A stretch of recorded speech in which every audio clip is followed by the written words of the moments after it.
Media సోదరులందరికీ ఈరోజు ముఖ్యంగా ఒక ప్రెస్ మీట్ ఉద్దేశం రేపు మార్చి 14వ తారీఖున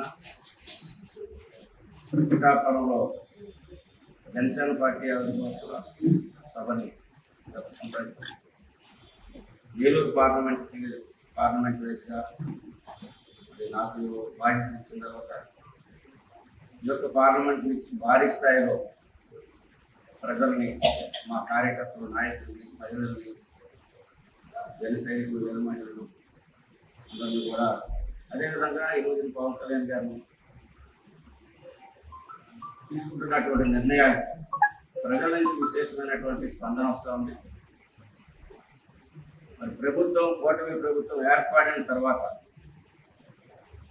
మొదటగా ఈ యొక్క సభని నిర్వహిస్తా ఉన్నాం. ఇది జనసేన పార్టీ ఆవిర్భావోత్సవ సభని ఈ యొక్క దేశమే కాదు ప్రపంచం అంతా కూడా తెలిపించే విధంగా ఈ యొక్క సభ జరపాలనేది పార్టీ యొక్క ఆలోచన. ఈరోజు ప్రజలు కూడా అందరూ కూడా కోరుకుంటున్నారు. ఎందుకంటే మరి స్వాతంత్రం వచ్చి ఇంతకాలం అయినప్పుడు ఇప్పటికీ కూడా డ్రోన్ల మీద పేషెంట్ని తీసుకెళ్లేటువంటి పరిస్థితి నుంచి, గ్రామ పంచాయతీలు పూర్తి స్థాయిలో నిర్వీర్యం అయిపోయినటువంటి పరిస్థితి నుంచి, అడవి ప్రాంతాలు పూర్తిగా హరించినటువంటి పరిస్థితి నుంచి, రాష్ట్రంలో పరిపాలన అనేది లేకుండా యుద్ధాంశాలకు గురైనటువంటి పరిస్థితిలో, బూతులు పురాణమే రాజ్యమైనటువంటి పరిస్థితిలో అవన్నిటినీ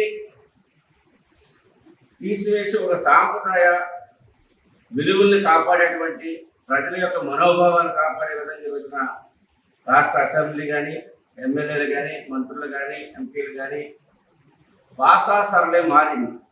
ఈ ప్రభుత్వం ఏర్పడి 8 నెలల కాలంలో మనం చూస్తా ఉన్నాం. ఎక్కడ కూడా లాంగ్వేజ్లో ఏదైతే తిట్లు పురాణం ఉందో దానికి ఎక్కడ జాడ లేకుండా చేసి 8 నెలల కాలంలో పవన్ కళ్యాణ్ గారు ఆధ్వర్యంలో జరిగేటువంటి పంచాయతీరాజ్ సంబంధించినటువంటి ఎట్ ఏ టైం గ్రామ సభలు నిర్వహించడం అనేది దేశ చరిత్రలోనే మొట్టమొదటిసారి. అదేవిధంగా మరి 30,000 వర్కులకి 5,000 కోట్ల రూపాయలు హెచ్చించి ఎట్ ఏ టైం వర్కులు స్టార్ట్ అయ్యి వాటిని వేగవంతం చేస్తూ వాటి బిల్లులు కూడా చెల్లించి అన్ని ప్రాంతాల్లో రోడ్లు కానీ, మంచినీటి సౌకర్యం కానీ కల్పించినటువంటి చర్యలు కేవలం 8 నెలల కాలంలోనే పవన్ కళ్యాణ్ గారి ఒక శాఖ నుంచి నిర్వహించినటువంటి చరిత్ర ఎప్పుడు కూడా లేదు. మేము కూడా గత 35 సంవత్సరాలుగా రాజకీయాల్లో ఉన్నాం, కానీ ఎప్పుడు కూడా ఇట్లాంటి పరిస్థితి చూసుకోలేదు.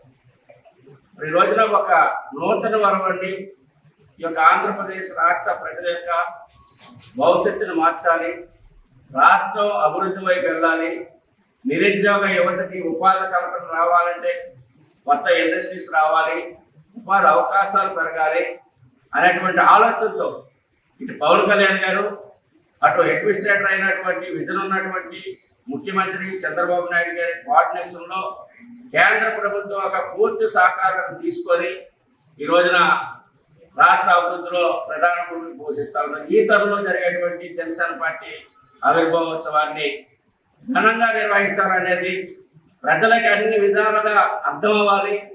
మరి గతంలో చూస్తే వడ్డీలు రైతు పండించినటువంటి పంటని ఇస్తే 6 నెలలు, సంవత్సరం డబ్బులు రాక దాని మీద కూడా జనసేన పార్టీ నుంచి కాకినాడలో ధర్నా చేసిన తర్వాత మాత్రమే కొద్ది డబ్బులు చెల్లించినటువంటి పరిస్థితి. మరి ఈ ప్రభుత్వం ఏర్పడిన తర్వాత పౌర సరఫరాల శాఖ మంత్రి, మా పిఎస్సి చైర్మన్ నారాయణ మనోహర్ గారు సారథ్యం వహిస్తున్నటువంటి, మేము మొన్న వెళ్ళినప్పుడు చూసాం కొన్ని ప్రాంతాల్లో 24 గంటలు అన్నారు, కానీ 6-7 గంటల్లో డబ్బులు మాకు పండిస్తారని చెప్పారు. ఎక్కడా కూడా 24 గంటలు దాటక ముందే ఎక్కడైతే నమోదైందో ఎమ్మటే డబ్బులు పెట్టేటువంటి పరిస్థితి. అంటే ఒక కమిట్మెంట్తో ప్రజలకు ఇచ్చినటువంటి మాటలని మనం నిర్వహించాలి, వాళ్ళు విమర్శించాం, మనం ఆ రకంగా ఉండకూడదు అనేటువంటి ఆలోచనతోనే ఈ గడిచిన 8 నెలల పరిపాలన కొనసాగింది. ఈ తరంలో జరుగుతున్నటువంటి జనసేన పార్టీ ఆవిర్భావ సభని ఘనంగా నిర్వహించాలి. తద్వారా ఒక మంచి సందేశాన్ని పవన్ కళ్యాణ్ గారి ద్వారా ఈ రాష్ట్రానికి, దేశానికి, మరి ఇండియా అదేవిధంగా ప్రపంచం అంతా కూడా ఈ యొక్క సభ ఎట్లా జరుగుతుంది అనేటువంటి చూసేటువంటి పరిస్థితిని ఈ రోజు తీసుకొచ్చారు. ఎందుకంటే గడిచిన మరి పవన్ కళ్యాణ్ గారి సభలు చూసాం. ఎక్కడ ఎవరి యొక్క మనోభావాలు దెబ్బతినకూడదు, ఏ ఒక్క మతానికి మనోభావాలు దెబ్బతినకూడదు, అందరి యొక్క రక్షణగా నిలబడాలి. నిన్న అసెంబ్లీలో చూసాం మనం, మహిళలకు రక్షణగా ఉండాలి, పసిపిల్లలను కూడా పాడు చేసేటువంటి సంస్కృతిని నిర్వీర్యం చేయాలి, ఎక్కడా కూడా అడ్రస్ ఉండకూడదు అనేటువంటి దీంతో కానీ మరి బడ్జెట్లో కూడా అనేక రకాలుగా మార్పులు తీసుకొచ్చారు. అందుకని ఈ తరంలో జరిగేటువంటి యొక్క జనసేన పార్టీ ఆవిర్భావ ఉత్సవాన్ని పండగ వాతావరణంలో జనసేన పార్టీ కుటుంబం ఒక పండగని ఈ రాష్ట్ర ప్రజలకు పంచాలన్నటువంటి ఆలోచనతో జరుగుతుంది కనుక మరి రాష్ట్రంలో ఉన్నటువంటి ప్రజలందరూ కూడా మీడియా ద్వారా అటాచ్ చేస్తా ఉన్నాం.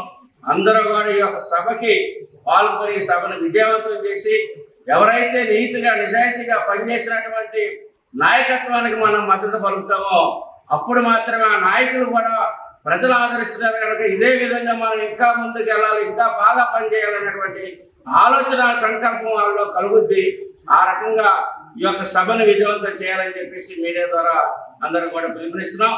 ఏలూరు పార్లమెంట్ నుంచి భారీ స్థాయిలో ఇక్కడి నుంచి ప్రజలుగా మేమంతా నాయకులుగా, కార్యకర్తలుగా, మహిళలుగా, ఎర్ర మహిళలుగా, జన సైనికులుగా, అదేవిధంగా సానుభూతి పరులుగా ఈరోజు రాష్ట్ర అభివృద్ధి కోరుకునేటువంటి ప్రతి ఒక్కరిని కూడా సమీకరించి మరి సభకి వెళ్ళడం జరుగుతుంది. ఏలూరు నుంచి కూడా భారీ స్థాయిలో మరి 14వ తారీఖు ఉదయం 10 గంటలకి ఇక్కడి నుంచి బయలుదేరడం జరుగుతుంది.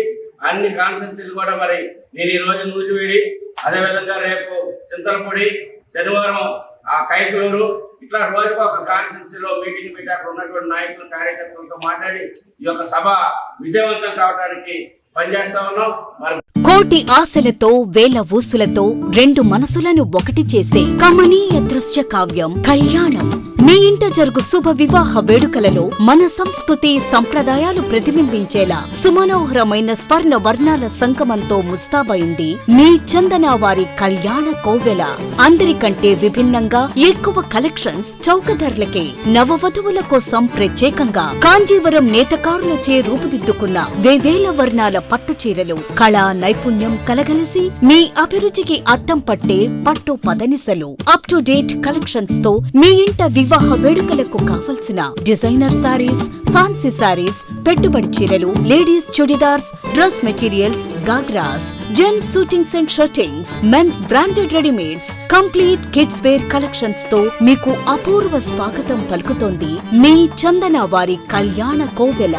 మా జ్యువెలరీ విభాగంలో బంగారు ఆభరణాలపై అతి తక్కువ తరుగు, మజూరీ లేదు. వెండి వస్తువులపై అతి తక్కువ మజూరీ. విచ్చేయండి చందన బ్రదర్స్, ఏలూరు మరియు జంగారెడ్డిగూడెం.